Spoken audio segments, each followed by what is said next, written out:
This is the student model of my 7-string lyre, and it's available in natural colours as well as the stained finishes.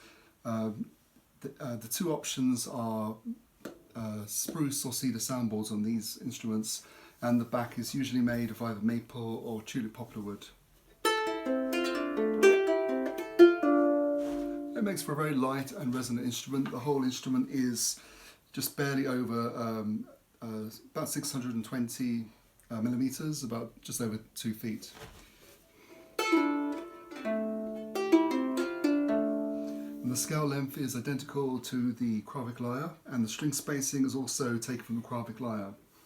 I also build a 6-string version of this instrument that has the pegs that fit from behind, and also a narrower spacing on the bridge.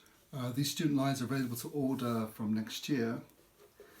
The current waiting time is around 6 months for one of the, between 5 and 6 months for a standard lyre, maybe slightly less for a student model.